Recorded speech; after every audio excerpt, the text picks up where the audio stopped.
السلام علیکم ورحمۃ اللہ وبرکاتہ۔ دیکھیے آدمی پر غسل کب فرض ہوتا ہے، یعنی آدمی ناپاک کب ہوتا ہے، یعنی وہ کون کون سی چیز ہے ہو جانے کے بعد یا کر گزرنے کے بعد آدمی پر نہانا فرض ہوتا ہے، ضروری ہوتا ہے۔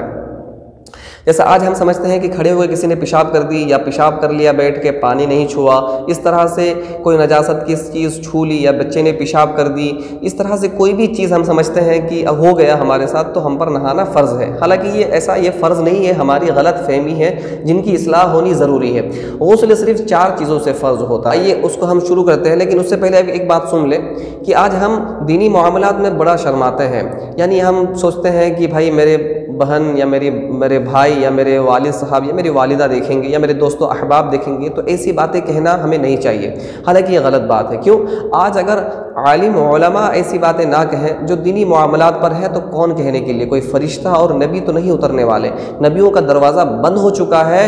علماء ورثۃ الانبیاء کہ علماء نبی کے وارث ہے، تو لہٰذا اب جو بھی کام ہونے والا ہے وہ عالموں کے تحت، علماء کے تحت ہی کام ہونے والا ہے، تو لہٰذا عالموں کو چاہیے کہ جو بھی دینی معاملات ہو وہ لوگوں تک بلا جھجک کرے، ہر چیز کو بتلائے۔ جیسے کہ صحابہ کرام نے وہ ویڈیو نہیں دیکھا کہ کیسے حضور صلی اللہ علیہ وسلم سے صحابہ کرام اور صحابیات آ کر کے آپ کے سامنے ذکر کرتی تھیں اور دینی معاملات میں شرماتی نہیں تھی۔ اگر نہیں دیکھا ہے تو جا کر کے دیکھ لیں، آئی بٹن میں اس کا میں لنک دے دیتا ہوں اور کمنٹ باکس میں اس کا لنک پن کر دیتا ہوں، آپ جا کے وہاں سے دیکھ لیں۔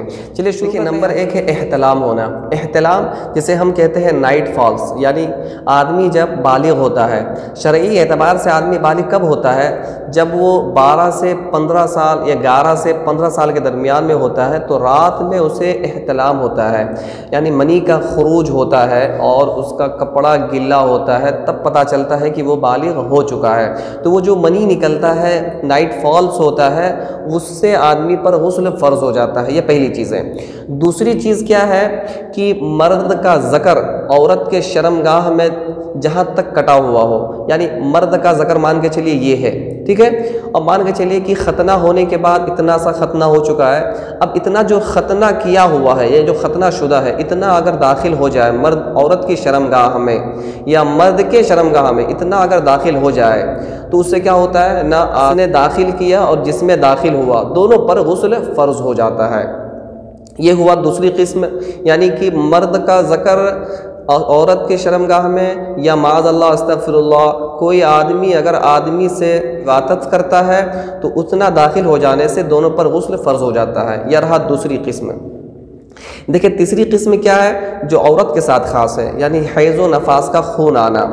حیض یعنی کہ جو مہینے میں خون آتا ہے جس کو پیریڈز کہتے ہیں، یہ ہر مہینے میں عورت کو کم سے کم 3 دن اور زیادہ سے زیادہ 10 دن، تو یہ جب حیض کا خون آئے اور بند ہو جائے اس کے بعد عورت پر نہانا فرض ہوتا ہے۔ یہ رہا تیسری چیز۔ اور دیکھیں نفاس کسے کہتے ہیں؟ نفاس کہتے ہیں جب بچے کی ولادت ہوتی ہے اس کے بعد جو خون آتا ہے اسے نفاس کا خون کہتے ہیں۔ تو یہ جب خون بند ہو جائے، یہ خون بھی تقریباً 40 دن آتا ہے، 40 دن سے پہلے بھی کسی کا بند ہوتا ہے، 40 دن تک حد ہے، 40 دن مان لیجئے کسی کا آیا بند ہو گیا تو اس پر نہانا فرض ہے۔ یہ رہی تیسری قسم۔ چوتھی قسم کیا ہے؟ شہوت کے ساتھ منی کا نکلنا۔ شہوت کے ساتھ منی کا نکلنا، اس کو سمجھنے سے پہلے آپ ایک حدیث شریف سنیں کہ حضرت عائشہ صدیقہ رضی اللہ تعالی عنہا، یہ آپ اس کو ان کے بارے میں جانتے ہی ہیں، سب سے زیادہ حدیث روایت کرنے والی امہات المؤمنین میں سے حضرت عائشہ صدیقہ رضی اللہ تعالی عنہا ہیں۔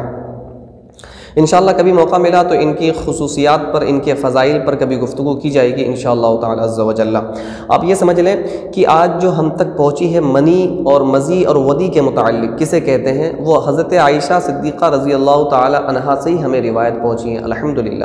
آج ہم بڑا شرماتے ہیں، مزی کی بات آئے، منی کی بات آئے، ودی کی بات آئے تو منہ چھپاتے پھرتے ہیں، لیکن وہ دیکھیں امہات المؤمنین صلی اللہ علیہ وسلم کی بیوی ہیں، اس کے باوجود وہ ان معاملات میں نہیں شرماتی تھی۔ تو ان سے کیا روایت ملتی ہے کہ آپ سے پوچھا گیا منی کے متعلق، تو آپ نے فرمایا کہ منی وہ کیسا ہوتا ہے، نہ وہ گاڑھا ہوتا ہے اور کرنے کے بعد جب ذکر ٹھنڈا پڑ جائے، کرنے کے بعد جب ذکر ٹھنڈا پڑ جائے، جو نکلتا ہے اسے منی کہا جاتا ہے، اور نکلنے کے بعد آدمی پر غسل فرض ہوتا ہے۔ تو یہ ہمیں عائشہ صدیقہ، حضرت عائشہ صدیقہ رضی اللہ تعالی عنہا سے ہمیں روایت ملتی ہے، تو لہٰذا ان تمام چیزوں کو بتلانے میں بالکل بھی نہیں شرمانی چاہیے۔ یہ ٹوٹل 4 چیزیں ہیں۔ پہلی چیز کیا میں نے بتلائی؟ احتلام کا ہونا۔ دوسری چیز میں نے بتلائی کیا؟ مرد کا عورت یا مرد ہی کے شرمگاہ میں جتنا ختنہ کیا ہوا ہے اس کا داخل ہو جانا، دونوں پر غسل فرض ہو جاتا ہے۔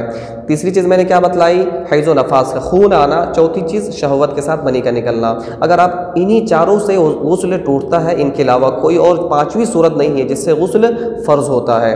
اس کو اگر نہیں سمجھ پائیں تو آپ کمنٹ کریں، انشاءاللہ بالتفصیل اور مزید سمجھائی جائیں گی، اور اگر سمجھ چکے ہیں اور اس طرح کی مزید معلومات چاہتے ہیں تو میرے چینل کو سبسکرائب کریں۔ یہ پہلا میرا مائک ہے، آج مائک سے پہلی بار میں ویڈیو بنا رہا ہوں، تو اس کا کریڈٹ میرے بھائی کو جاتا ہے، میرے بھائی جان مشتاق احمد، الحمدللہ انہوں نے مجھے یہ تو گفٹ کیا۔ ان کے حق میں ہم دعا کرتے ہیں اللہ رب العزت ان کی جو بھی جائز تمنا ہے اسے پوری عطا فرمائے۔ چلیے اللہ حافظ، دعا میں یاد فرمائیں۔